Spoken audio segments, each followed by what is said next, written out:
출애굽기 12장 15절에서 20절까지 그 같이 앉아가지고 복용의 성경 좀 찾아라. 출애굽기 12장 15절에서 20절까지 한 절씩 교독하겠습니다. 제가 한번 더 하겠습니다. 너희는 이래 동안 무기병을 먹을지니 그 첫날에 누룩을 너희 집에서 재하라. 무릇 첫날부터 일곱째 날까지 유교병을 먹는 자는 이스라엘에서 끊어지리라. 너희에게 첫날도 성회요 일곱째 날도 성회가 되리니 너희는 이 두 달에는 아무 일도 하지 말고 각자의 먹을 것만 갖출 것이니라. 너희는 무교절을 지켜라. 이날에 내가 너희 군대를 애굽 땅에서 인도하여 내었음이니라. 그러므로 너희가 영원한 규례로 삼아 대대로 이날을 지킬지니라.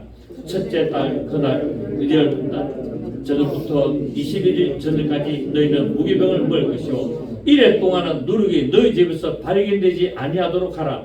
무릇 유교물을 먹는 자는 타국인이든지 본국에서 난 자든지 막론하고 이스라엘 중에서 끊어지리니 너희는 아무 유교물이든지 먹지 말고 너희 모든 유하는 곳에서 무교병을 먹을지니라. 아멘. 하나님께서는 이제 유월절을 지키고 나면은 바로 그 다음 날부터 무교절을 지키라고 말씀합니다. 유월절은 뭐고 무교절은 뭐냐? 유월절은 하루만 지키죠, 그죠? 유월절은 예수님의 그 십자가의 보혈을 말미암아 구원을 받은 것을 상징하는 겁니다. 구원은 여러 번 했습니까? 딱 한 번입니까? 한 번. 이 구원은 한 번이죠. 구원은 긴 시간에 의해서 거쳐집니까? 단번에 이루어집니다. 단번에 이루어지잖아요. 그래서 유월절은 하루 저녁에 딱 지키는 게 유월절입니다. 그리고 유월절을 지키고 나면은 그 다음 날부터 일주일간 7일간에 갖다가 무교절을 지켜라라고 말씀을 하고 있습니다. 그래서 무교절은 유월절 다음 날인 바로 15일부터 7일간 21일까지 지키기 때문에 총 며칠을 지킵니까?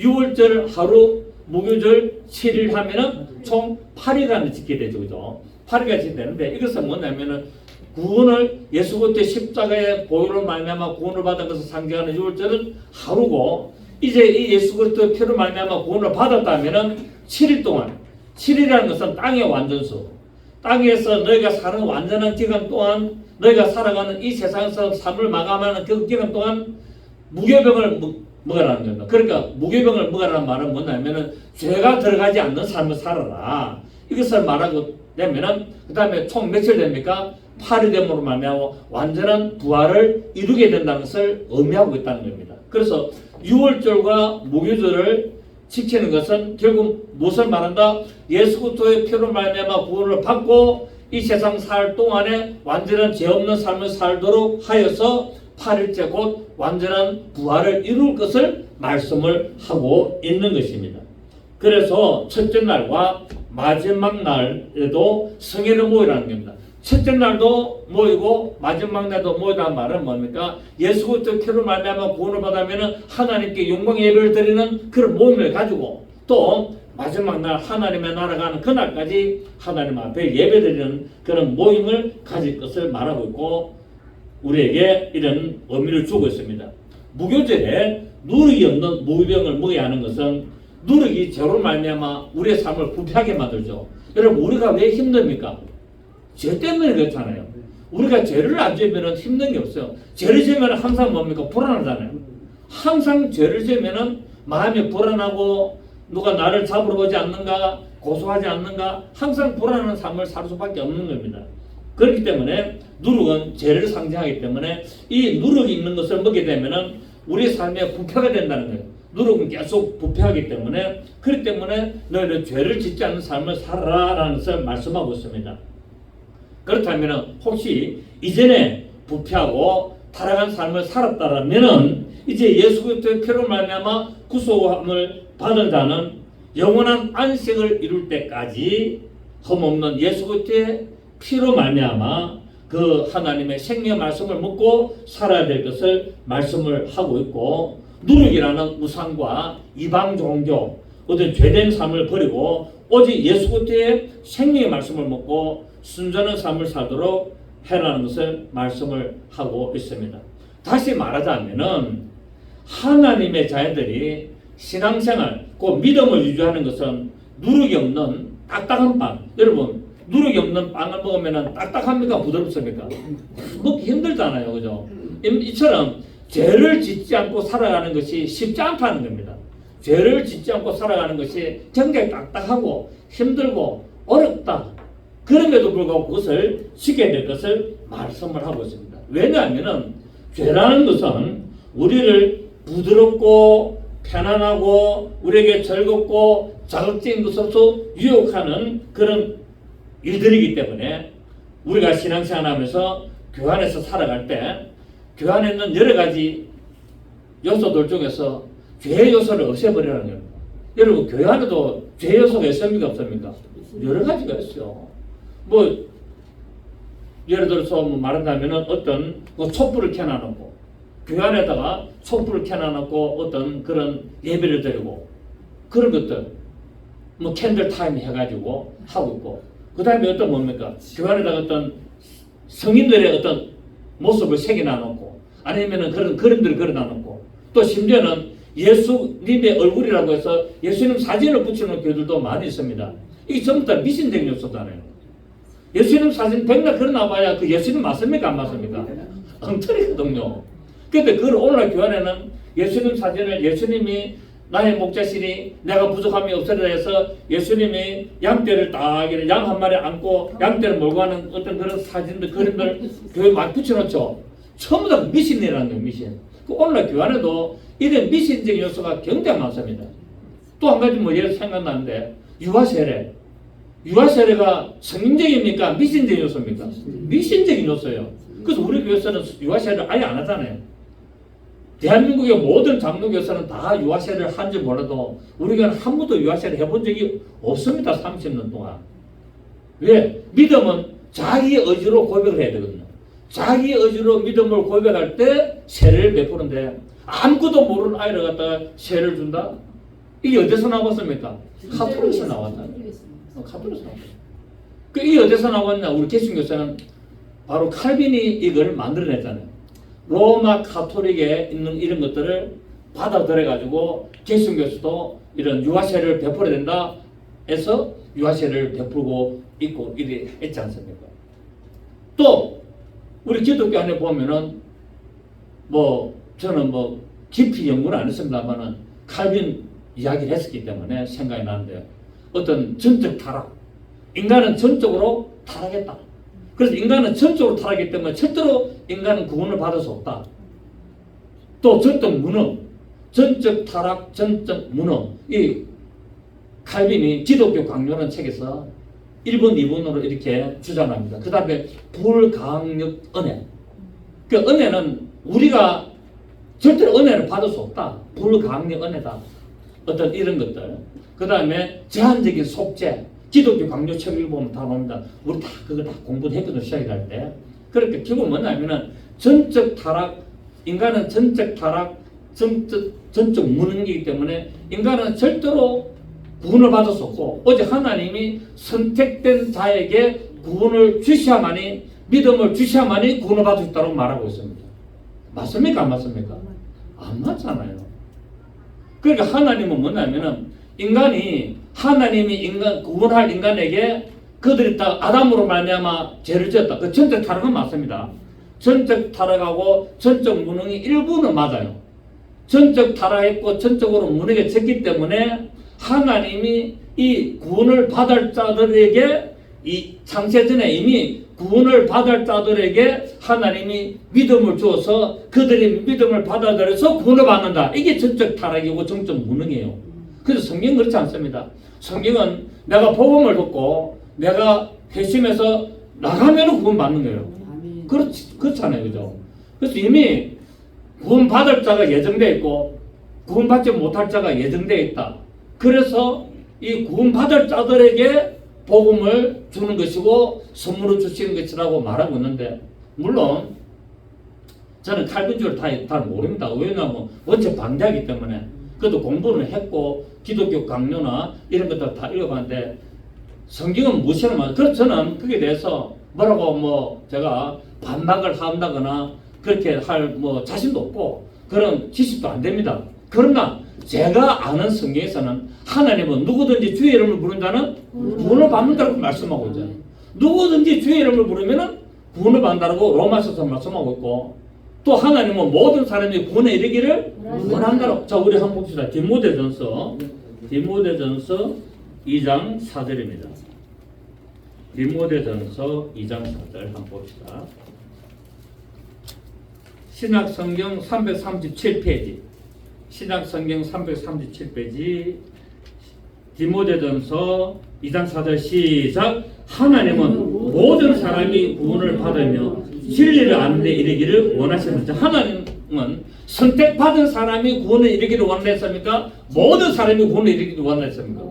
모든 사람이 구원에 이르기를 원한다고 있고, 또 성경에 많이 있습니다. 누구든지 주의를 부르면 구원을 받는다고 그러고, 하나님은 얼마든지 누구든지 얼마든지 하나님은 구원을 받게 하신다고 말씀을 하고 있잖아요. 그죠? 그런데 칼빈의 이 전적 타락, 전적 무능은 뭐냐면, 예수 안 구원받을지 못할 자들은 하나님은 절대로 그들에게 믿음을 주지 않았고, 구원을 받도록 예정된 자들에게 그러나 그들이 타락을 했기 때문에 새 생명을 주어서 그들의 믿음을 받아들여서 구원을 이루도록 한다라가 전적 타락, 전적 무능입니다. 이 성경 안 맞아요, 이거. 자, 하나님은 믿음을 선물로 줬습니까? 구원을 선물로 줬습니까? 구원을 선물로 줬습니다. 에베소서 2장 한번 보십시오. 에베소서 2장. 에베소서 2장 8절에 보면은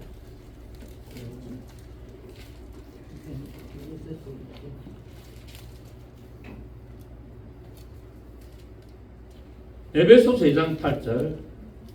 너희는 그 은혜에 의하여 믿음으로 말미암아 무엇을 받았다? 구원을 받았으니 이것은 너에게서 난 것이 아니요 하나님의 선물이라. 해에게서 난 것이 아니니 이는 누구든지 자랑하지 못하게 하시자. 자, 하나님의 선물이 믿음이랬습니까? 구원이랬습니까? 구원이랬잖아요. 그래 안 그래요? 그러면 이거 우리가 보통 말할 때 하나님은 우리가 하나님의 믿음을 선물로 줘야만 구원을 받는다는 말이 바로 이 말인데, 하나님은 우리에게 구원을 주시기 위하여 예수 그리스도의 십자가에 죽으시는 그 선물을 주신 거예요, 이게. 그래서 그거를 믿음으로 말미암아 뭡니까? 구원을 받는 거예요. 그 창세전에 믿을 자 안 믿을 자가 예정되어 있어서 그 믿을 자에게 하나님의 믿음을 선물로 준 것이 아니고, 하나님은 모든 자에게 뭡니까? 예수 그리스도의 십자가의 사건을 믿음으로 말미암아 그 은혜를 믿음으로 말미암아 구원을 받도록 선물을 주신 거예요, 이게. 그래서 하나님의 선물은 구원입니다. 아멘. 하나님의 선물은 구원인데, 그 구원을 어떻게 주셨냐? 믿음이라는 은혜를 통하여 구원을 주신다는 사실이에요. 그래서 모든 사람이 그 복음을 듣고 내가 믿음에서 나오면 뭐를 받는다? 구원을 받는다는 것이 성경이 말합니다. 그래서 저는 칼빈주의나 이런 예정론에 대해서 저는 반박할 수도 못하고 반박할 실력도 안 되고 모릅니다. 그러나 저는 믿는 것은 뭐냐면 하나님은 누구든지 얼마든지 그를 믿는 자는 구원을 준다고 저는 믿습니다. 여러분은 누구든지 구원을 받을 수 있다고 믿습니까? 누구든지 구원을 받을 수 있어요. 어떻게? 예수 그리스도를 믿음으로 말미암아. 어떻게 믿습니까? 복음을 듣고 내가 회심해서 회개하여서 예수 그리스도를 믿는다는 고백을 통하여 누구든지 마음으로 믿어서 의에 이르고 그 의를 입으로 신하여 구원에 이른다라고 말씀하기 때문에 전적 타락과 전적 무능은 그런 단어를 쓰시면은 칼빈주의입니다. 그리고 그거는 뭐냐면 예정된 사람, 구원받도록 선택된 예정된 사람에게 주어진 말씀이라는 거예요. 그래도 오늘 우리 개신교회는 이걸 하고 있습니까? 안 하고 있습니까? 오늘 개신교회는 이걸 다 하고 있어요. 전적 타락, 인간은 전적 타락이고 인간은 전적 무능이다. 이걸 다 지금 이야기하고 있잖아요. 어디서 나왔습니까? 칼빈에서 나왔어요. 결국 이것이 어디서 나왔습니까? 가톨릭에서 나왔어요. 가톨릭에서 전적 타락, 전적 무능을 주장을 하고 있습니다. 그렇기 때문에 우리는 하나님은 모든 믿는 자에게 구원을 주시기를 원하고 모든 자들이 구원을 받아서 하나님께로 돌아오기를 원하고 있는 것을 알 수가 있습니다. 그래서 우리는 말씀을 들어야 돼. 말씀을 들어야만이 뭐가 될 수 있습니까? 내가 복음을 깨달을 수가 있고 그 복음을 깨달아야만이 어떻게 됩니까? 구원에 이르도록 갈 수 있는 거예요. 그래서 어린아이가 복음을 이해를 합니까? 못 합니까? 어린아이가 말씀을 듣습니까? 못 듣습니까? 못 들어요. 아니 태어난 지 지금 1년밖에 안 됐는 아이가 무슨 말씀을 들어요? 하나님의 말씀을. 귀에 들립니까? 안 들립니까? 들리겠지. 들리지만 무슨 소리인가 알아야 몰라요. 모른다니까. 그 어린아이에게 유아세례를 베푼다? 말이 안 되는 소리죠. 어디서 나왔어요? 칼빈에서. 또 칼빈은 어디서 나왔어요? 어거스틴에서. 어거스틴은 어디서 나왔어요? 로마 카톨릭에서. 그래서 유아세례를 하면 안 된다는 거예요. 그렇기 때문에 유아세례를 받은 사람들을 다시 어른이 됐을 때 다시 침례를 하잖아요. 이 자들을 재침례파라해서 가톨릭 교도들이 수천만 명을 죽였어요. 수천만 이단이라 그래가지고. 유아세례를 받았는데 이 어른이 돼가지고 다시 믿음으로 고백을 하는 거예요. 그러니까 어떻게 합니까? 다시 침례를 주는 거예요. 세례 물방울 취급하는 것이 아니라 다시 침례를 딱 줍니다. 바티스타. 침례를 주니까 가톨릭에서 칼빈에 뭐랍니까? 칼빈이 많은 사람들 죽였어요. 많은 사람들. 그래가지고 이단이다 그래가지고 유아세례를 부정한다 해가지고 이단 돼가지고 수많은 신선한 성도들을 엄청나게 유럽에서 죽이지 않았습니까? 그 스위스 제네바에서 엄청나게 죽이고 거기 또 존 낙서라든지 이런 많은 사람들이 거기 동조를 했습니다. 다 이 어디에 나왔습니까? 이 오늘날 교회 안에 잘못된 우상이고 잘못된 종교고 잘못된 행위들이라는 것입니다. 이것들을 뭡니까? 벗어버려야 돼요. 또 심지어 하나 더 이야기하면은 교회 안에서 막 기도를 하든지 막 그렇게 합니다. 하는데 기도를 많이 하는 건 좋죠, 그죠? 그런데 의미 없이 하는 기도를 하지 말라고 했잖아요. 의미 없이 하는 기도가 뭔지 아시겠습니까? 중언부언이죠. 그 왜 중언부언 할까요? 말씀을 모르기 때문에 중언부언 하는 거예요. 잠언서 28장 한번 봅니다. 잠언서 28장. 네. 말씀을 모르기 때문에 중언부언 하게 되었습니다. 말씀을 알면은 중언부언 안 하게 되죠. 그래서 예배 시간에 하나님의 말씀을 들어야 됨에도 불구하고 말씀 안 듣는 거예요. 그냥 흘러들어 버려요. 아니면 말씀을 그냥 나하고 관계없는 거예요. 28장 9절 시작. 사람이 귀를 돌려 율법을 듣지 아니하면 그의 기도도 하나님의 말씀을 안 들으면은 백날 기도해도 가정하다는 게 그것이 뭐라고요? 좋은 부분이에요. 좋은 부분의 정의가 뭐라고요? 말씀을 따라하지 않는 기도가 좋은 부분이고 하나님의 말씀이 선포되는 시간에 하나님의 말씀을 들어야 되는데 하나님 말씀을 안 듣고 기도만 한다? 그 하나님은 그걸 귀하게 보신다? 가정하게 보신다? 가정하게 보신다. 또 기도 말씀을 따르지 않는 어떤 그런 인간적인 기도들 어떤 그런 것도 전부 다 뭐라고요? 가정하다고 말씀하고 있다. 사람이 길을 어떻게 하라고요? 길을 돌려라는 거예요. 인간적인 생각에서 인본주의 생각에서 그런 우상적인 생각에서 종교적인 생각에서 길을 돌려서 하나님의 말씀을 듣고 기도해라는 겁니다. 아멘. 그리고 하나님의 말씀을 따라 기도해라고 성경은 말씀하고 있어요. 그래서 기도도 우리가 볼 때는 기도 엄청 많이 하지. 근데 아닌 경우가 많다라는 거예요. 하나님이 들으시는 기도를 하시기를 바랍니다. 하나님이 들으셔서 역사하시는 기도를 해야 돼요. 그래서 제가 이야기하잖아요. 한 줄 기도도 좋다라고 이야기 잘 하잖아요. 엑기스 한 줄 기도 하나님이 딱 들으시는 기도 시간만 8시간 9시간 시간도 종료하지만 시간이 길다고 해서 중요한 것이 아니라 하나님의 마음을 움직이는 기도 하나님이 관심을 가지는 기도 하나님이 응답하시는 기도 하나님이 역사하시는 기도 하시기를 부탁드립니다. 그렇게 하려면 뭐라고요? 중언부언 기도를 하지 말아라는 거예요.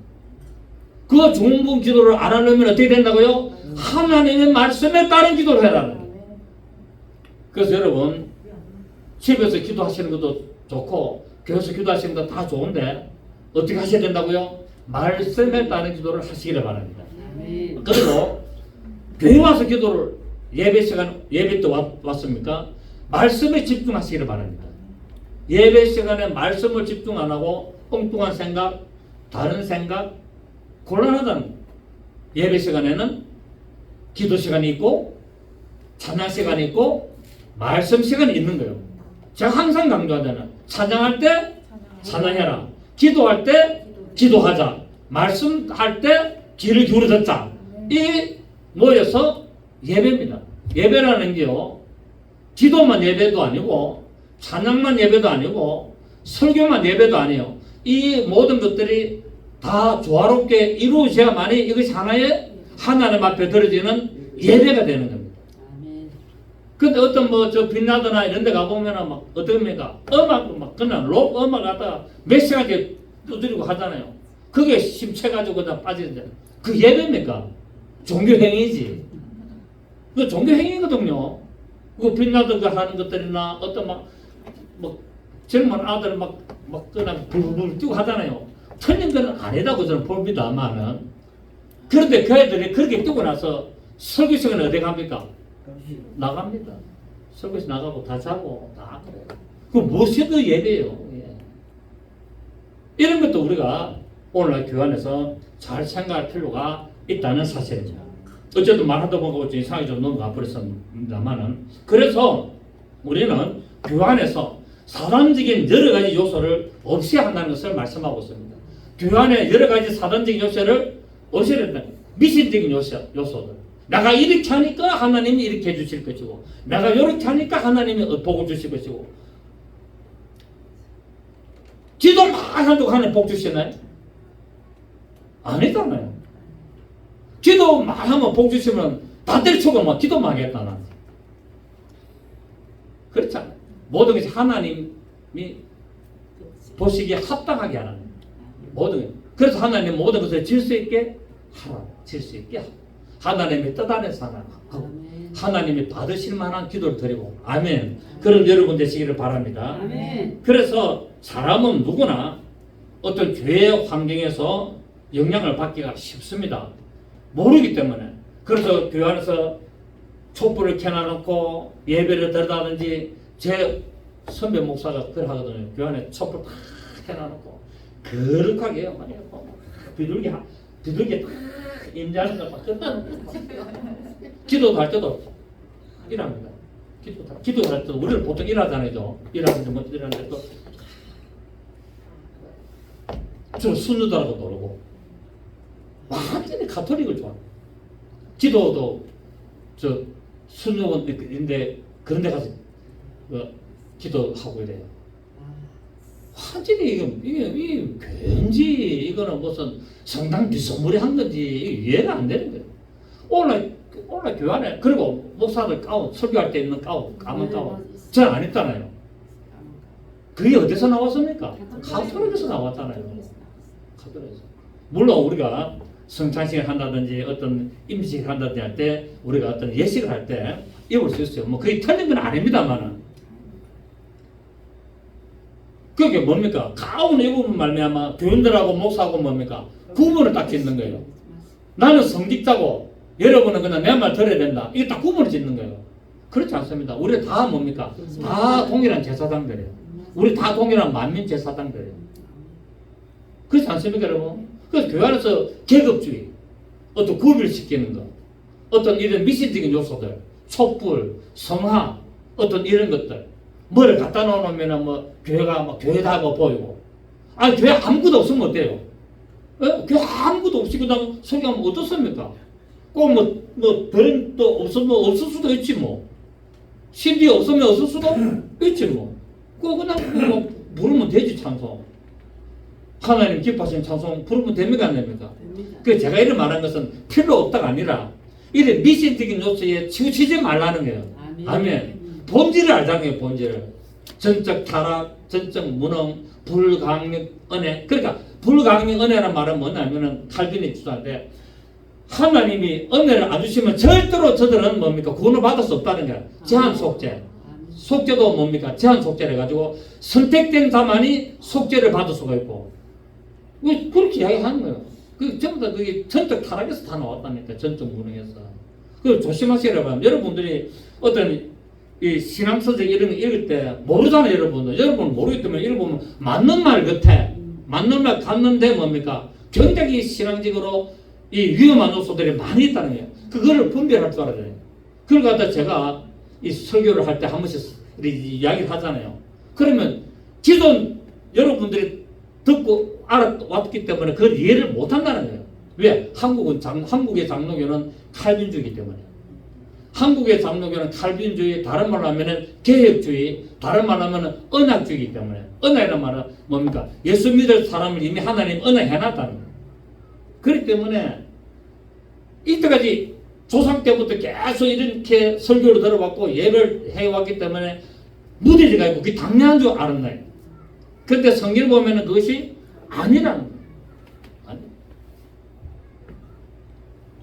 고린도서 6장 봅니다. 고린도서 6장. 고린도서 6장 77절. 그래서 이 무교절을 지키는 것이 굉장히 중요하다, 안 중요하다? 예? 무교절을 지키는 것이 굉장히 중요하다, 안 중요하다? 무교절은 뭐 하는 것이다? 내가 주님의 나라 가는 그날, 하늘나라 가는 그날까지 죄 없는 삶을 살도록 해야 된다는 거예요. 그래서 우리 신앙생활 할 때 뭡니까? 미신적인 요소를 없애버려야 된다는 거예요. 교회 안에서 내 신앙생활에서 죄라는 누룩을 제거해버린 것을 먹어야 되는 것처럼 우리가 교회 안에서도 미신적인 요소를 빼버려야 되는 거예요. 없애버려야 되는 거예요. 이해를 못하고 이단이라 소리를 할지언정 나는 아르미누스주의가 아닙니다. 나는 알미니안주의가 아니에요. 나는 성경주의자입니다. 나는 뭐 칼빈주의자, 또 반대되는 알미니안, 아르미누스주의, 나는 그런 게 아니에요. 나는 성경주의를 말하고 싶습니다. 그래서 나는 김숙준님은 무슨 주의자냐고 물어보십시오. 목사님은 무슨 주의자입니까? 물어보세요. 목사님은 무슨 주입니까? 저는 성경주의자입니다. 네. 고린도서 6장 17절. 성경이 그러면 그런 거고 성경이 아니라면 아닌 거예요. 그러므로 너희는 그들 중에서 나와서 따로 있고 부정한 것을 만지지 말라. 내가 너희를 영접하여 너희에게 아버지가 되고 너희는 내게 자녀가 되리라. 전능하신 주의 말씀이니라. 아멘. 너희는 그들 중에서 나와라는 게 나와. 미신적인 요소에서 나오고 잘못된 신학에서 나오고 잘못된 교회에서 나와서 따로 있고 부정한 것을 만지지 말고 그래 해라. 그러면은 내가 너희를 영접해서 내가 너에게 아버지가 되리라. 그리고 내가 너희를 군식이리라. 그런 말씀을 넌포를 하고 있습니다. 그래서 6월절에 이어서 무교절을 연이어서 지키라는 것은 많은 사람들이 믿음을 유지하지 못하고 떠날 수 있기 때문에 바로 6월절 다음날부터 무교절을 지키라고 말씀을 하고 있습니다. 즉 구원의 기쁨을 지속하라는 겁니다. 예수님의 십자가의 보혈을 훼손하지 말도록 구원의 기쁨을 지속하여서 죄 없는 성결한 삶을 계속 유지하라고 말씀하시는 겁니다. 그렇습니다. 오직 예수 그리스도의 말씀을 받아야 하고 우상과 이방 종교와 세상의 철학과 잘못된 어떤 종교의 어떤 그런 것들을 버려야 되는 것을 말씀하고 있습니다.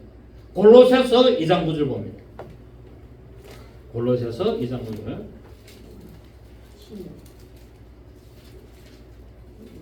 (326페이지) 골로새서 2장 9절 8절, 2장 8절 봅니다. 골로새서 2장 8절 시작. 누가 철학과 헛된 속임수로 너희를 사로잡을까 주의하라. 이것은 사람의 전통과 세상의 초등학문을 따르며 그리스도를 따름이 아니니라. 모든 이런 우상적인 요소, 철학적인 요소, 헛된 속임수로 너희의 믿음의 생활을 속이지 못하도록 하라라고 말씀하고 있는 겁니다. 아멘.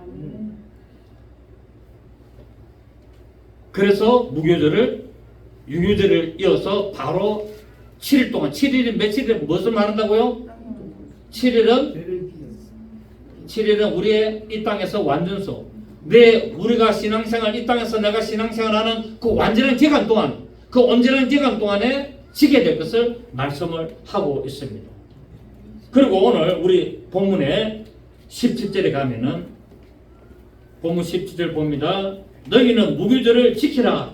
자, 지키라 말은 명령입니까? 아닙니까? 명령입니다. 너희는 무교절을 지키라. 이날에 내가 너희 군대를, 이스라엘 백성은 뭐 누구다? 군대, 나의 군대라거든. 나의 군대. 그 군대는 명령입니까? 그 지키면 좋겠다 하는 겁니까? 지켜라. 군대는 명령, 지켜라. 하지 마라. 해라. 이것을 실행해라. 이게 명령을 내리는 것이 군대라. 그럼 우리 예수 믿는 사람들은 하나님의 보시기에 하나님의 자녀이면서 하나님의 군대입니다. 왜 군대냐고요? 영적 전쟁, 마귀와 싸워 이기게 되기 때문에. 아멘. 마귀와 싸워 이기는 그런 군사로 부름을 받았기 때문에 교회를 군대라 그러는 거예요. 교회를 누구의 군대? 하나님의 군대. 하나님의 군대라고 말씀하고 있습니다. 하나님께서는 이처럼 이스라엘을 군대라 하셔서 가나안 정복을 위해서 싸워야 하기 때문에 이런 업무를 주신 겁니다. 그래서 하나님이 이스라엘 백성들을 출애굽시키는 목적이 뭡니까? 가나안 땅으로 데려가기 위해서. 아멘. 가나안 땅으로 데려가기 위한 건데 이것이 노아 때부터 이미 그렇게 예정되어 있었잖아요. 예정되어 있잖아요. 가나안 땅을 점령하는 것이 뭡니까? 바로 하나님의 계획이었어요. 결국 뭡니까?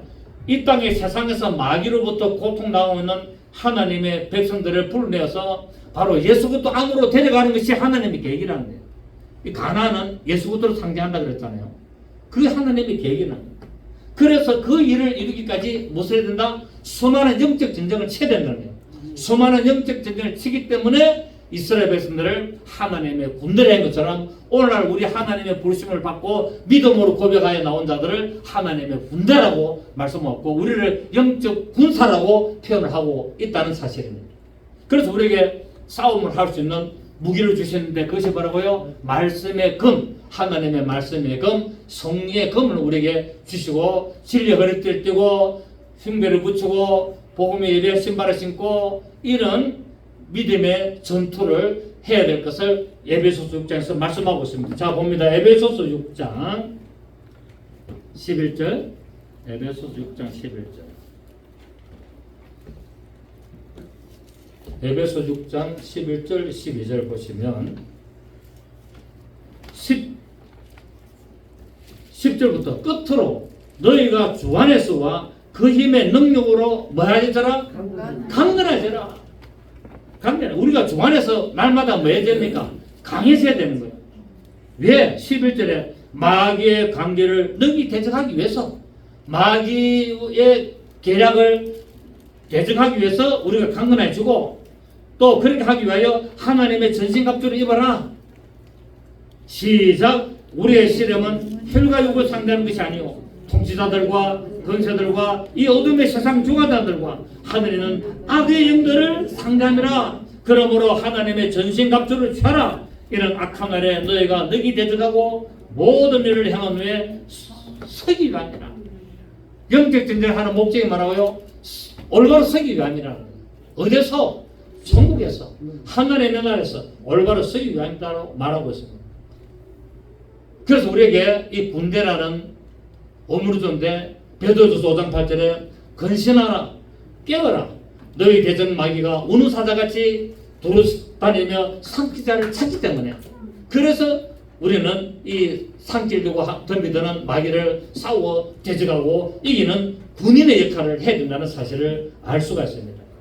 이처럼 하나님의 군대란 이스라엘이 하나님의 명령에 복종해야 된다는 의미가 있습니다. 순종을 넘어서 복종까지 나가야 되는 거예요. 순종은 뭡니까? 좋은 것만 순종하는 거예요. 복종은 뭡니까? 싫은 것도 하는 게 복종이에요. 그래서 우리는 군대는 순종을 넘어서 어디까지 나가야 된다? 복종까지 가야 된다. 내가 싫어도 하기 싫어도 내 마음에 안 맞아도 하나님의 말씀에 그러면은 복종해야 된다는 거예요. 이게 뭡니까?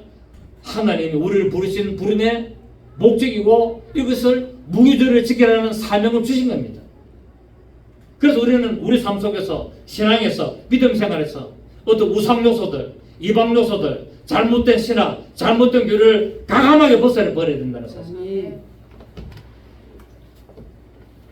군대란 명령에 따라 움직이는 집단입니다. 그래서 하나님의 군대는 하나님의 말씀에 복종할 때 이기고 불순종하고 불복종하면은 피하게 된다는 것을 여실히 우리가 알 수가 있습니다. 실제로 성경을 보면은 이 전투에서 가나안 정복 전쟁에서 하나님의 말씀에 불순종하는 바람에 불복종하는 바람에 피하는 사들이 놉니까? 뭐 예를 들어서 아이성, 우습게 본 아이성, 그 조그마한 아이란 말, 조그마하단 말, 그 조그마한 성 여호수아가 총공격, 총진군 명령을 딱 내리니까 일부 참모들이 뭐라 그럽니까? 아니 대장, 저 조그마한 성 다 우리가 갈 필요가 뭐 있나? 한 2,000명 내지 3,000명만 가면 충분합니다.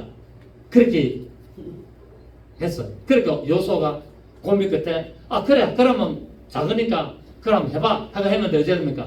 대패하다는 대패. 그 사람의 말을 들으면 안 된다는 거예요. 하나님의 말씀이 총진군하라면은 총진군해야 되는 거예요. 우리 인간이 볼 때는 저 별거 아니네, 아무것도 아니네, 제가 뭐 한두 명만 가면 되겠네, 박살난다는 거예요. 그래서 아이성의 전투 때문에 전 이스라엘이 뭐합니까? 회개를 합니다. 회개를 합니다. 하나님의 말씀에 불복종한 것을 회개합니다. 이런 사건들이 성경에는 많이 일어나고 있습니다. 그렇습니다. 성도들은 하나님의 말씀에 순종을 넘어서 복종하는 삶을 살도록 해야 된다는 사실입니다. 그리하면 방해하는 영적인 어둠의 세력들을 물리치고 복된 삶을 살 수가 있습니다. 신명기 27장 신명기 27장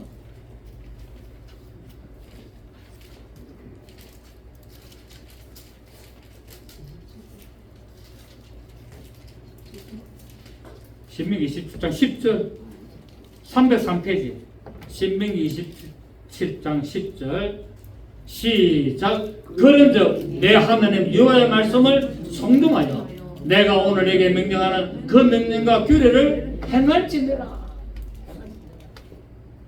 라고 말씀하고, 오늘 명령하는 이 모든 명령은 어디에 있습니까? 성경이에요. 성경에 기록된 이 모든 명령들을 어쩌라고요? 지켜 행하라라고 말하고 있습니다. 그래 하면은 뭡니까? 너에게 복이 될 것이라고 말하고 있습니다. 자, 오늘 본문에 다시 돌아가면은 19절 갑니다. 본문 출애굽기 12장 19절. 이래 동안은 누룩이 너희 집에서 발견되지 아니하도록 하라. 무릇 유경물을 먹는 자는, 곧 죄를 짓는 자는 타국인이든지 본국에서 난다든지 막론하고 이스라엘 회중에서 끊어지리니 너희는 아무 유괴물이든지 먹지 말고 너희 모든 유한 곳에서 무교병을 먹을지니라 라고 말하고 있어요. 누룩이 발견되지 않도록 해라는 겁니다. 하나님께서는 이스라엘 백성들에게 무교절 7일 동안 집안에 누룩이 없도록 하라고 말하고 있습니다. 지금 이스라엘 백성들 이 무교절 지킵니까 안 지킵니까? 지키고 있습니다. 이들은요, 이런 절기가 되면요 집안에 사사지 청소합니다. 사사지 청소해가지고 집에 그 밀가루 빵 부풀리게 하는 효모, 이스터 이런 것도 다 털어냅니다. 지금도 그러고 있습니다.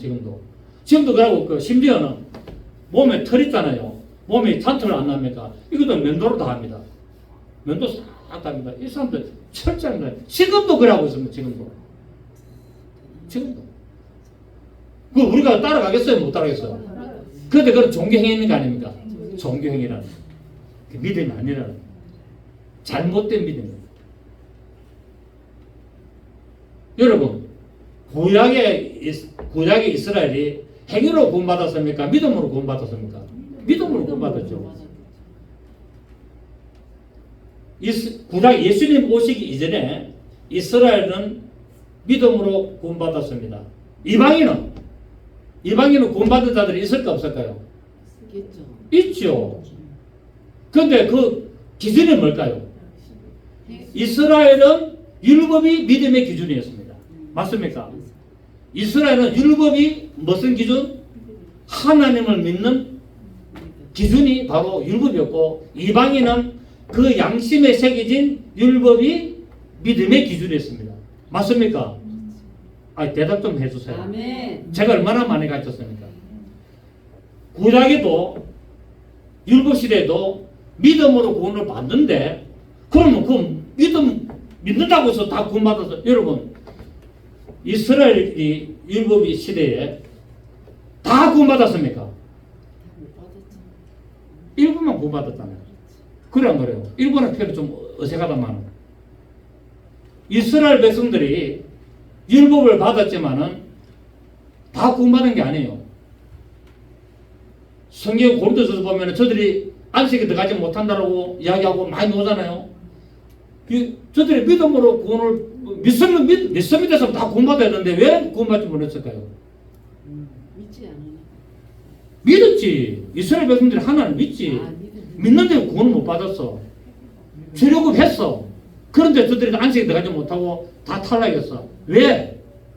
율법의 기준에 충족되지 못했기 때문에. 맞습니까? 율법이 무엇의 기준? 이스라엘에게는 율법이 믿음의 기준이었다는 거예요.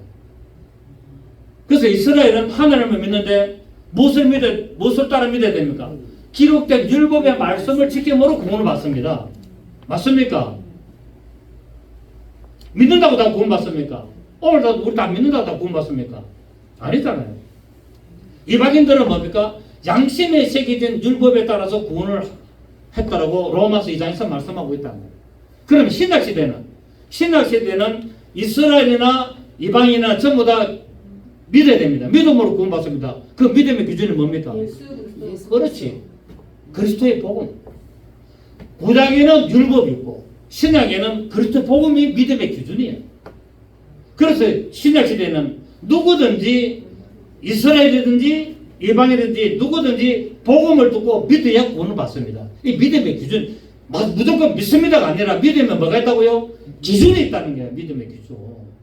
그래서 신약에는 그리스도의 복음이 믿음의 기준이고, 그래서 복음을 듣고 회개하라는 거예요. 그 예수님 오셔서 뭡니까? 회개하라, 천국이 가까웠다. 이 복음을 믿어요. 그래서 복음은 로마서 1장 16절에 뭡니까? 모든 유대인이나 이방인에게 구원을 주시는 하나님의 능력이 복음이라고 말씀하고 있다는 거예요. 그 복음을 듣고 믿어야 되는 거예요. 이처럼 율법 시대는 뭡니까? 율법을 듣고 믿어야 되는 거예요. 아멘. 그리고 하나님이 믿으면서 율법을 지켜나가야 되는 거예요. 그래서 믿음으로 구원받고 행위로 심판을 받는다는 말이 그 말이에요. 그 지금 우리가 예수 믿는다고 교회다니는데 다 구원받습니까? 칼빈은 예정론 칼빈주의자들은 다 구원받는다고 이야기하잖아요.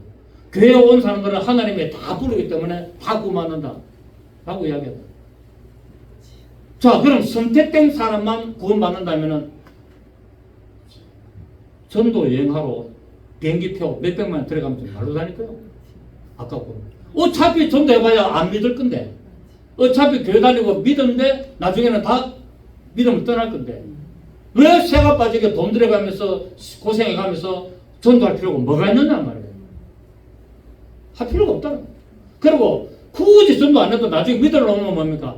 결국 집알로 오게 되더라는 거예요. 다 집알로 오게 돼요. 그런데 뭐 애타지게 돈 들어가면서 욕 들어가면서 물 바가지 덮어서 가면서 그래 전도할 필요가 뭐가 있습니까? 다 예정되어 있는데 교회 앉혀 놔도 티 나가려면 다 티 나갈 건데 뭘로 데려오고 새가까지 데려올 거예요. 밥 사주고 하면서 안 맞다는 거예요. 물론 성경에는 칼빈의 예정론을 주장하는 성경 구절도 많이 있습니다. 많이 있고 있어요. 그래서 나는 내 지식이 부족하기 때문에 반박할 수 있는 난 자신 없다. 그러나 나는 누구든지 주의 이름 부르면 구원 받는다. 하나님은 모든 사람이 구원에 이르기를 원한다는 나는 이 말씀에 나는 인정한다. 그 나는 설명 안 한다. 그리고 여러분이 물어본다. 여러분은 누구든지 구원을 받을 수 있다고 인정하십니까? 그러면 됐지 뭐. 하나님은 이처럼 모든 성경 안에서 믿음의 기준을 정해놨는 거예요. 그래서 우리의 믿음의 기준은 오늘날 믿음의 기준은 예수 그리스도의 복음입니다. 아멘. 행위가 아니에요. 믿음의 기준은 예수 그리스도의 복음이라니까. 그래서 그 복음을 똑바로 전해줘야 돼. 우상의 요소를 없애고 유아세례 이런 거 필요 없고 촛불 이런 거 필요 없고 성화 필요 없고 예수님 그런 거 필요 없고 다 필요 없어요. 집에 가보면요, 교회 다닐 때 처음 믿었고 나면은 예수님 사진 많이 그려놔요. 예수님 또 멋지게 인물 잘 나타나요. 다 그러는데 그거 필요 없어요. 그 떼놓는 게 좋습니다. 그거 잘못 쳐다보면 그 우상될 수 있어요.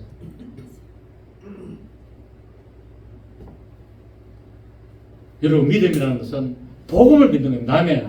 예수 그리스도의 복음 뭡니까? 모든 믿는 자에게 구원을 주시는 하나님의 능력입니다. 아멘. 오늘날 성도들이 살아가는 가운데 죄악된 생활에 각별히 주의를 기울이고 하나님의 말씀을 붙들고 가야 됩니다. 왜냐하면 죄를 지으면 누구든지 끊어지게 되어 있습니다. 예수를 믿고 신앙생활을 해 나가다가도 죄를 짓는 삶을 공의로 지으면 어찌 됩니까? 어찌 된다고요? 히브리서 6장 이거 또 안 하려고 해야 되겠다. 시간이 가더라도 모르겠다 하자. 히브리서 6장 히브리서 6장 4절 358페이지 358페이지 히브리서 6장 4절 시작. 한번 빛을 받고 하늘의 은사를 맛보고 성령의 참여한 바가 되고 하나님의 선한 말씀과 내세의 능력을 맛보고도 타락한 자들은 다시 새롭게 하여 회개하게 할 수 없나니 이는 그들이 하나님의 아들을 다시 십자가에 못 박아 들이놓고 욕되게 합니다. 이 전적 타락하고 맞습니까? 안 맞습니까? 전적 무능하고. 왜 하나님의 선택을 구원받았는데 왜 이들이 타락합니까? 선택받도록 예정됐으면 10장 봅니다. 10장 26절 10장 26절 시작. 우리가 진리를 아는 지식을 받은 후 짐짓자 다 찾았습니까? 히브리서 10장 26절 시작. 우리가 진리를 아는 지식을 받은 후 짐짓 죄를 범한 적 다시 속지 않은 제사가 없고 오직 무서운 마음으로 심판을 기다리는 것과 대적하는 자를 태울 맹렬한 불만 있으리라. 모세의 법을 피한 자도 두세 증인으로 말미암아 불쌍히 이김을 받지 못하고 죽었자 모세의 율법을 범하면 어떻게 된다고요? 구원에서 떨어진다는 거예요. 28절 하물며 하나님의 아들을 짓밟고 자기를 거룩하게 한 언약의 피를 부정한 것으로 여기고 은혜의 성령을 욕되게 하는 자가 당연히 받을 행위는 얼마나 더 무섭겠느냐 너희는 생각하라. 아멘. 교회 다니도 다 타락한다는 거예요. 다가 아니라 타락하면 어떻게 된다고요? 떨어진다는 구원에서. 한 번 구원은 영원한 구원이 아니라는 거예요. 그리고 믿음은 뭡니까? 내가 반응하는 거예요. 복음에 내가 만다고요? 전적 무능이 아니에요. 전적 무능 같으면 내가 반응 못한다니까요. 전적 타락했으면 내가 반응이 안 된다니까요. 전적 무능이 아니기 때문에 하나님의 부르심 그 부름에 내가 여기 있습니다 하고 반응해 놓는 거예요. 무엇으로? 그래서 하나님이 인간에게 자유의지를 준 거예요. 나오든 안 나오든 네가 알아서 하는 거예요. 아멘. 여러분은 어느 날 갑자기 왔습니까? 옆에서 다 복음을 전하고 전도했기 때문에 왔습니까? 전도했기 때문에 왔습니다. 자, 우리 본문에 다시 돌아가면 20절에 돌아가면은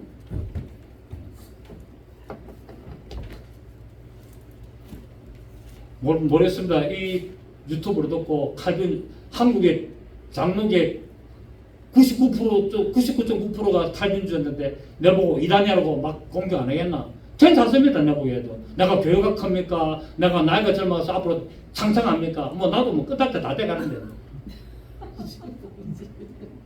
3단일 해도 좋고 뭐 교회 앞에 가지고 막 막아도 좋고 우리 교회 몇 명 된다고? 아무 관계 없습니다. 하세요. 출애굽기 12장 20절 너희는 아무 유괴물이든지 먹지 말고 시작. 너희 모든 유하는 곳에서 무교병을 먹었지. 너희가 모든 유하는 곳에서 이 말은 뭡니까? 너희가 이 세상에 살아가는 일생 동안 무교병을 먹어야 됩니다. 죄를 짓지 말라는 죄를 지으면 천국 못 갑니다. 맞습니까? 그럼 아이고 목사님 내가 이런 죄를 지은데 어떻게 해결하는 것이 있다는 거예요. 예수 그리스도 피로 덮어버리고 씻어버리는 해결을 줬다는 거예요. 그러면 예정된 선택받도록 구원받도록 예정된 사람은 죄 안 지어야지. 그래 안 그래요? 여러분 무교절을 지키는 규례가 오늘날 우리에게 주는 의미는 예수 그리스도로 말미암아 구원을 받았다면은 거룩한 삶을 살아가야 될 것을 말씀하고 있습니다. 그래서 날마다 하나님의 자녀답게 말씀을 받은 자로 늘 하나님의 삶에 합당한 생명을 누리시기를 예수 이름으로 축복합니다. 아멘. 좋으신 주님 감사드립니다. 그렇습니다. 우리의 일생 동안 예수 그리스도의 유월절 그 피로 말미암아 구원을 받았으면 하나님의 나라 가는